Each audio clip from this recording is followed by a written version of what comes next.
Salut tout le monde, la Race Family, j'espère que vous allez bien. Aujourd'hui je suis à Abbeville et je suis venu voir Anthony avec sa 106. Donc sur circuit ça donne ça.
Maintenant qu'on a vu ce que ça donne sur circuit, on va faire le tour du propriétaire.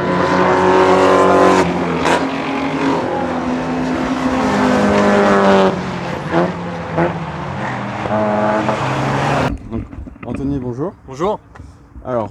petit peu de 706, depuis combien de temps tu l'as et tout, pourquoi cette voiture Alors, je l'ai acheté fin d'année 2019. J'avais envie de repartir sur un projet de pistard et quelque chose de relativement peu prise de tête. Donc en fait j'ai acheté cette voiture qui avait moisi entre guillemets, même pas entre guillemets d'ailleurs, qui avait moisi sous un arbre pendant 3 ans. D'accord. Et donc en fait quand je l'ai racheté, la première chose ça a été de faire une grosse révision pour la remettre en état de marche de façon relativement optimale. Mais voilà, l'esprit c'était d'acheter une petite pistarde qui coûte que dalle, qui soit très amusante et puis avec une certaine base déjà de fait. Parce que quand je l'ai acheté, il y avait déjà une certaine quantité de pièces qui étaient déjà installées par l'ancien propriétaire. Une petite prépa quoi. Ouais, il y avait déjà toute la ligne qui était montée, du collecteur à la sortie, il y avait la barre anti-rapprochement, la boîte à air Peugeot Sport, l'arceau soudé était déjà installé aussi. Okay. Oui, c'était déjà une bonne petite base. Ouais, c'était une bonne base, ouais. Et il y avait déjà aussi l'upgrade freinage, donc là, celle-ci elle est en frein de 406, Peugeot 406, les Brembo. Voilà, donc c'était une base où j'avais vraiment peu de choses à faire. La chose que je voulais vraiment principalement c'était un arceau et trouver une pistarde relativement accessible avec un arceau déjà soudé c'était assez compliqué, donc voilà, quand j'ai eu celle-ci je me suis un petit peu complètement foutu de l'état global de la carrosserie parce qu'elle n'est pas très jolie, mais par contre derrière c'était ce que je recherchais quoi. Ouais, bah, c'est le principal. Ouais. Donc ligne complète, admission, et là je viens juste de faire un upgrade, donc j'ai fait monter des arbres à cam avec une gestion programmable. Là elle est encore sur sa base map de base, elle n'a pas été affinée sur banc. C'est donné pour aux alentours de 160 chevaux à peu près. D'origine ça fait 125 d'origine. 125, voilà. Ok. 160 chevaux et donc avant ça moi j'avais fait quelques petites choses aussi. J'ai changé l'embrayage et le volant moteur. J'ai mis un volant moteur allégé et un embrayage stage 1. Et du coup et un différentiel autobloquant de la marque Kaif aussi du coup. Ce qui pour moi sur une traction est quelque chose d'indispensable quand on fait du circuit. Donc ça c'est niveau moteur, c'est les upgrades, donc là on est à peu près 160 chevaux sur le principe, c'est à peu près l'idée. C'est pas mal, c'est jouable, c'est léger, c'est jouable. Bah, la voiture est pas très lourde donc ça envoie plutôt bien, ça prend 7800 tours minute là maintenant en l'état. Donc, sur des circuits comme celui-ci, c'est parfait. Suffit, ça suffit largement. Là on est sur un tracé qui est assez sinueux avec des petites lignes droites. La ligne droite principale, ça nous permet déjà d'atteindre 150-160 km/h. Ouais, c'est pas mal. Donc c'est déjà sympa, ça donne des bonnes sensations pour le boost, c'est déjà vraiment bien. Du coup, les arbres à cam, c'est quoi les leviers Ah, ça je sais pas, en fait j'ai donné ça à un préparateur. D'accord. C'est la société GL Racing qui a fait ça. Parce que comme il y a plusieurs degrés différents. Ouais, je sais que c'était pour le coup quelque chose de très agressif. J'ai plus les chiffres exacts en tête, mais c'était une gestion résolument agressive. Ouais. Parce que là, pour le coup, pour vraiment être safe en termes de fiabilité, on a chargé un peu au niveau de la richesse et on n'a pas trop poussé au niveau des tours. Pour être sûr que voilà, il n'y avait pas de soucis, parce qu'on ne sait pas un peu trop dans quel état est le moteur global. Éviter la casse quoi. Ouais, l'idée c'est ça. L'idée c'était que ce soit une voiture pas prise de tête, donc je voulais pas que ça en devienne une. Oui, bah oui, c'est ça. On est parti sur quelque chose de relativement simple à faire. Donc là, qu'est-ce qu'il y a pour arrêter la petite bête là? Bah du coup, freinage de 406 V6, donc les fameux Brembo. On est sur du 282 si la mémoire est bonne, en diamètre. Et là on est sur des plaquettes, ça doit être du carbone Lorraine, donc ça freine super fort. Des RC6, oui. Ouais, ça doit probablement être des RC6. En fait ça y était avant, j'ai demandé au mec, mais il savait pas trop me répondre, mais là vu le bruit que ça fait et vu le bordant de la chose, c'est ça. Ouais, donc tu n'as pas touché depuis que tu l'as eu comme tu m'as dit. Sur l'aspect freinage, non. Sur l'aspect freinage, j'ai rien touché. J'ai juste revu les pneumatiques parce que donc je l'avais acheté avec des pneus route. Je suis passé sur des AD08 RS qui m'ont pas du tout apporté satisfaction. Et donc là je suis revenu sur des Yokohama A048 que j'avais déjà testé sur une ancienne voiture, une Honda Civic que j'avais et qui pour moi qui se fait mieux en semi-slick aujourd'hui. D'accord. Tu avais essayé d'autres marques aussi? J'ai essayé pas mal de gammes semi-slick, donc les AD08 RS sont considérés comme des semi-slick. J'ai déjà essayé les R888, j'ai déjà essayé les Fédéral RSR. Donc les ça, c'est 595 RSR. Ouais, les 595 RSR. Bon, ça, tu es quand même sur du bas de gamme en termes de semi-slick, mais tu es quand même sur quelque chose d'un peu plus. Comparé au NS2R, ouais. Oui, voilà. Ah, voilà. Tu es quand même un poil au-dessus. Ouais, bah moi j'ai les deux justement, les 595 et les NS2R. Oui, les NS2R c'est en dessous. C'est ça. C'est en dessous. C'est ça.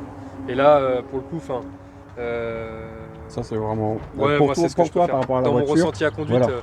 j'avais déjà été complètement scotché sur ma Honda Civic le jour où j'étais passé de R1R, Toyo R1R à D08, à 048, pardon. Et là, je retrouve, du coup, là, je les ai notés juste avant de venir ici ce matin, et enfin, je les ai notés, je les ai fait toute la semaine. Ouais. Et je retrouve les sensations que j'aime beaucoup. Ouais, des très bons pneus, le grip est juste monstrueux, quoi. Enfin, ça change vraiment complètement le comportement de la voiture. Okay. Donc ça a été ma petite touche. Après, donc elle est en combiné fileté via rouge à l'avant et Bilstein P4 à l'arrière. En sachant qu'à l'arrière, donc c'est un train monobloc, donc t'as pas exactement le même système de suspension comme sur la MX5 qui est en suspension indépendante, tu vois, par essieu, par roue. Donc là, avec un train monobloc, t'as l'arrière de la voiture qui est plus joueuse naturellement. Avec ce petit phénomène de la patte qui lève dans les virages, on trouve ça très joli, c'est très rigolo pour enrouler les virages, c'est vrai que c'est bien, mais dans une certaine mesure ça peut vite montrer certaines limites, tu peux vite avoir des pertes de motricité. Bon, c'est une technologie qui est relativement ancienne, hein, mais c'est plutôt vraiment, c'est vraiment très joueur, c'est super sympa à rouler, quoi. Donc voilà, sur l'aspect roulage, sur l'aspect train roulant, on est là. Et donc en freinage à l'arrière, c'est la même chose Tu es sur une gamme de disques origine avec des plaquettes un peu plus abrasives. Il me reste, c'est une des petites curiosités que j'ai trouvées sur cette voiture. Ils ont fait un gros upgrade frein à l'avant, ils ont mis des étriers de 406 pour que ça freine de fou furieux. Alors c'est super, mais par exemple à l'arrière, il n'y a pas de.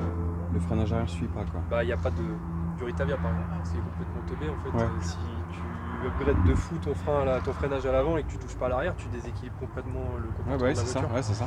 Et c'était les premières choses, les premières prises en main sur piste, elles ont été un peu délicates parce qu'en fait la voiture, surpris au début, la voiture cabrait carrément en fait.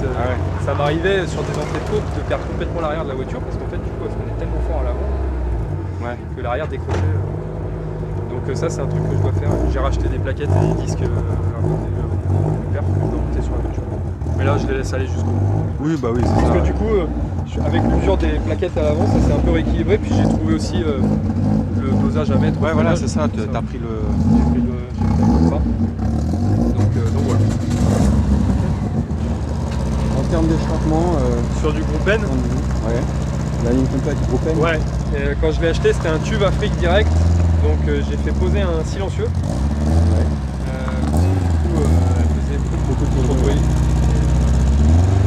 Le circuit aujourd'hui qui exige qu'on dépasse pas 95 décibels. Ouais, c'est ça. Donc c'est la seule modif que j'ai fait sur l'échappement. Et donc du coup, tu arrives à limiter à 95 décibels. Elle est pile poil à 94. Okay, bah, c'est cool. Derrière ce mètre. C'est cool. Donc voilà. Donc ça, ce qui me fait beaucoup rire quand je regarde cette voiture, c'est vraiment l'image, quoi. Elle est vraiment dégueulasse. Mais elle a un bon point, c'est qu'elle n'est pas touchée par la fenêtre. Ouais. Il y a beaucoup de. À l'arrière, notamment c'est au niveau du plancher, il y a beaucoup de saucisses qui souffrent. Ouais. Et hormis le fait qu'elle est horriblement sale, on ne juge pas. Voilà, elle n'est pas au niveau de la corrosion, elle est épargnée, quoi. Pour le coup, ça c'est bon. D'accord. Une pause de pilotage. Donc bah voilà, on est sur quelque chose de rudimentaire, hein, parce que t'as qu'une paire de baquets avec des Sparco, avec des harnais RRS, non homologués route, bien sûr. Ouais, bah oui. Donc un peu à l'image de la voiture quand je l'ai trouvée par exemple, les harnais étaient installés mais ils n'étaient même pas raccordés. En fait, vous voyez, tu vois les œillets là que je les ai rajoutés. En fait le mec il avait une paire d'harnais mais il avait fait un gros nœud ici. En fait il se servait de la boucle là pour que ça le retienne là à travers les baquets. Donc dire qu'en cas de crash, dangereux quoi. Ça serait mal passé. Donc c'était c'est plein de petits détails comme ça qui m'ont un peu plein de petites finitions à revoir. Donc il a découpé la planche de bord, tout ça, voilà, on gagne du poids. Hein, mais le mec, c'est toi ou c'était celui d'avant qui avait découpé? Tout ce qui a été fait là, à l'intérieur, c'est le gars d'avant. Moi, la seule chose que j'ai fait, c'est que j'ai vendu les harnais utiles, c'est-à-dire que je les ai raccordés au châssis. Voilà, mais du coup, en l'état, je n'ai strictement rien changé à l'intérieur. Et le mec, il faisait déjà de la piste avant, du coup? Je crois, en fait, Bah. ce qu'il m'avait raconté, c'est qu'il l'avait acheté pour faire du circuit et puis il s'en est jamais occupé, il l'a jamais fait. Ouais, il commençait à préparer, il a... Ouais, c'est ça. Voilà. C'est ça. C'est ça. Ok. De mémoire, ce qu'il avait fait, c'était souder l'arceau. Et c'est tout. Selon ses dires, il a même pas pisté avec la voiture. Bon, ça, Il y avait déjà les harnais? Ah bah oui, bah oui. ouais. Oui, tu Du m'as coup, en dit fait, que- voilà, il a oui, fait c'est tout un ça. tas de trucs. Ça où je trouve ça un peu curieux, quoi, c'est que donc, le mec s'est emmerdé à faire des contre-portes sur mesure. Ouais. Bon, voilà, c'est plutôt propre entre guillemets, hein, sur 2-3 détails près. Mais bon, souvent avec caisse de piste, les mecs ils enlèvent la garniture et puis Et ça, c'est il a tout, sa oui, poêle. oui, oui. Donc il y avait ce détail là, et puis à côté de ça, d'une bonne base, quoi. ça en fait. raccorde pas d'harnais au châssis. voilà, c'est ça. C'est comme si on porte pas de ceinture en réalité, quoi. Enfin, voilà, Premier coup de frein, et boum. bah, c'est ça en fait, et puis ça peut particulièrement mal se passer. Bah ouais, parce que, carrément. en cas de crash, autant dire que c'est comme si on n'est pas attaché. Donc, bon, Bah je oui. fais pas le dessin. Surtout, là, un arceau de sécurité, c'est bien si s'il y a tout ce qui va bien autour, quoi. C'est-à-dire que avoir un arceau Ouais, de c'est tout un sécurité, ensemble. mais pas porter de casque, autant te dire que tu es en danger de mort, hein, tranquille, hein, Ouais. parce qu'en cas de choc latéral, ta tête elle vient se fracasser dessus. Avoir un arceau de sécurité sans harnais, bah, c'est pareil, c'est dangereux d'ici au possible. Ouais, Avoir des harnais sans arceau de sécurité, c'est le même principe aussi, c'est super dangereux. ouais, c'est tout va ensemble. Voilà, il faut un Tout va ensemble qui ensemble, soit lié. ça va, ouais. Souvent, les gens dans l'upgrade, par rapport à une affaire de moyens, ça met d'abord des baquets, bon ça pourquoi pas, ça met ensuite les harnais, et puis peut-être un arceau un jour.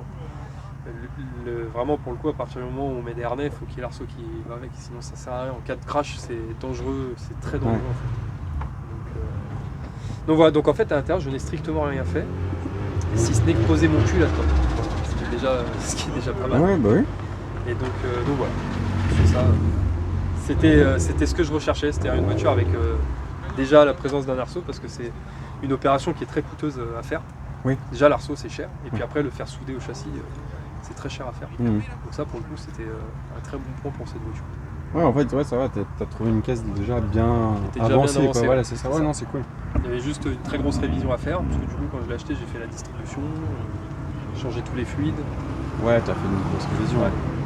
Au moins, t'es reparti sur un truc un peu plus tranquille. L'idée c'était de repartir sur une base mécanique 7 Ouais, ouais, c'est ça. carrosserie, ça sera délicat d'en faire quelque chose, mais Après, c'est une caisse de piste. Une hein, caisse t'es de piste, t'es c'est là pas pour du faire tout des l'esprit. shows, hein, voilà, c'est ça. puis moi je trouve ça un peu amusant, ce côté un peu moche qu'elle peut avoir, entre guillemets, je l'appelle la vilaine affectueusement.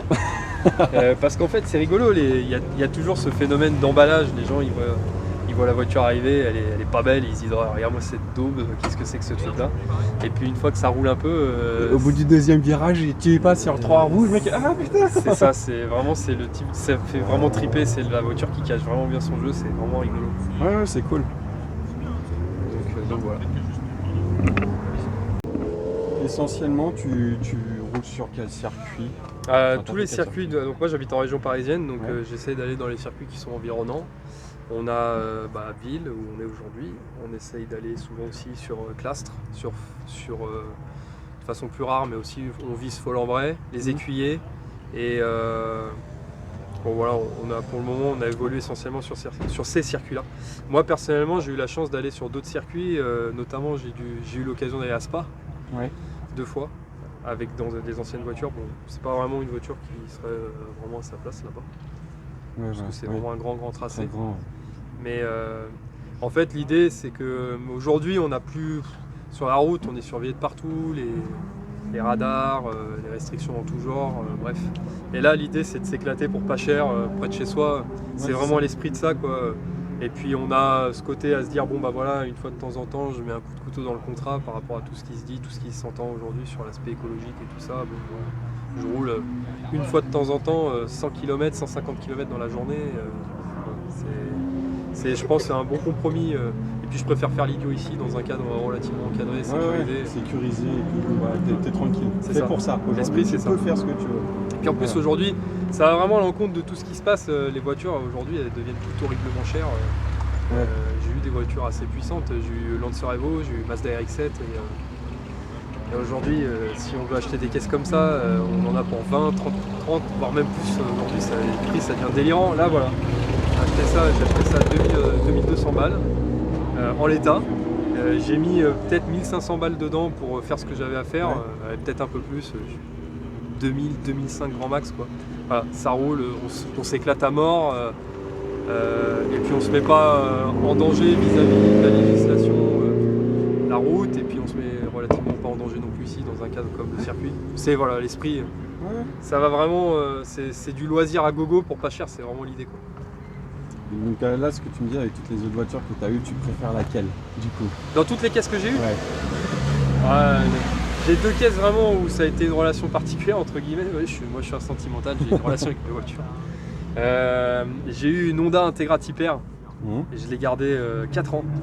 Je l'ai acheté dans un état lamentable, un anglais, et je l'ai remise vraiment sur pattes entre guillemets. À la fin, la caisse elle tournait vraiment fort, et j'ai notamment fait la plupart de mes sorties circuit avec cette voiture. Sur une année, j'ai été monté à 9 sorties circuit sur une seule année, notamment Spa. La première fois que je suis allé à Spa, c'était avec cette voiture-là.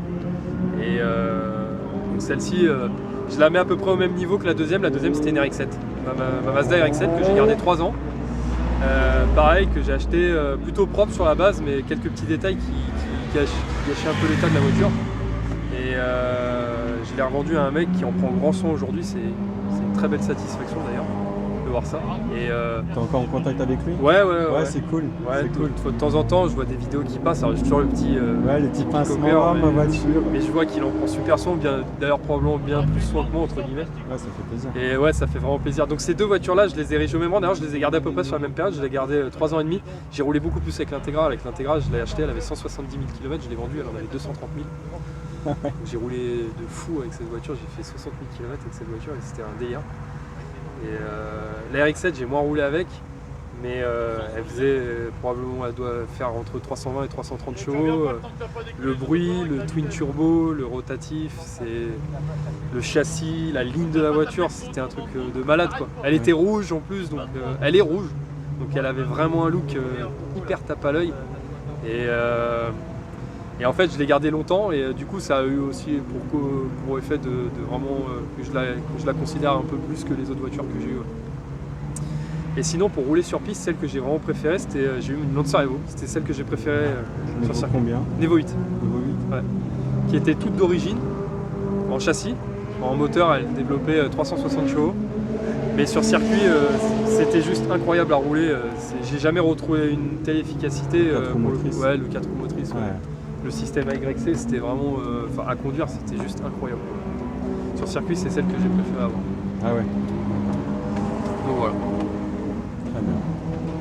Bah, écoute, je te remercie. Bah, merci à toi. Merci beaucoup.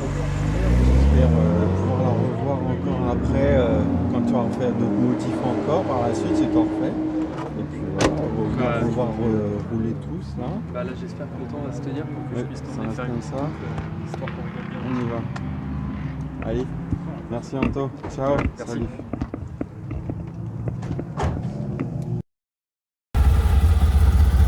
Les pneus ils collent. Vraiment ouais.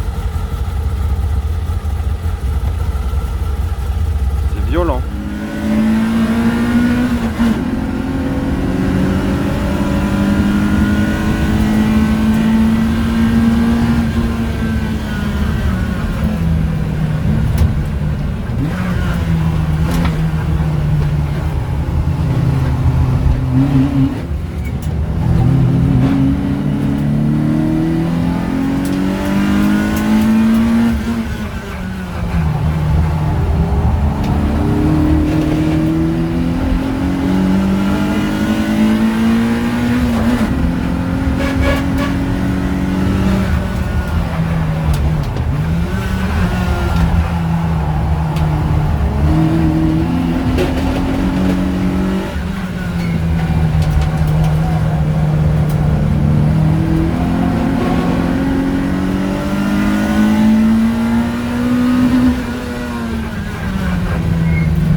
de malade, incroyable.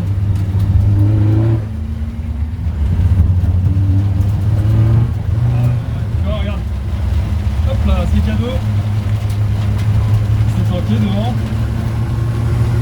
C'est dans la boîte. Et moi, j'ai vraiment pas les pneus pour.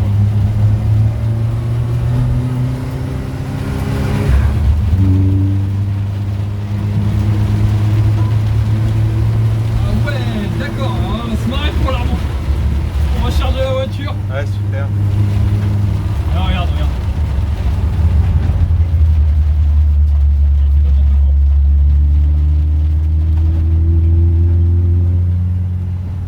Alors il y a des pneus. Ouais. Il n'y a plus rien là. Température du pneu qui chute totale. Ouais. Donc évacuation qui est nulle. Là en plus regarde, tu vois c'est vraiment par endroit Voilà, c'est localisé quoi. c'est incroyable. Hier on a eu pareil quand on était au trottoir en revenant à Abbeville. Je voyais un mur comme ça, je fais, oh, tu vas voir là il pleut dans 3, 2, 1, rideau. Je fais comme dans le film. Ah putain. Ah le chrono il est pas terrible. Ah bah là on va pas chercher le chrono là.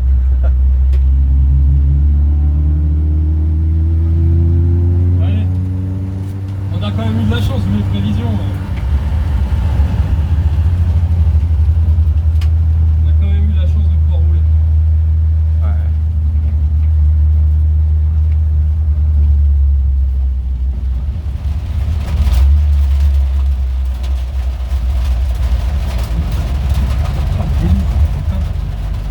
Ah puis là ça va être jusqu'à la fin. Ah bah là ça y est, ouais, c'est parti. Oh là, le temps de merde.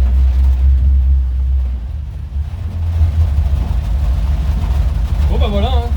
Désolé pour le coup, on n'a pas eu l'occasion de beaucoup rouler tous les deux, mais on a pu voir un tout petit peu.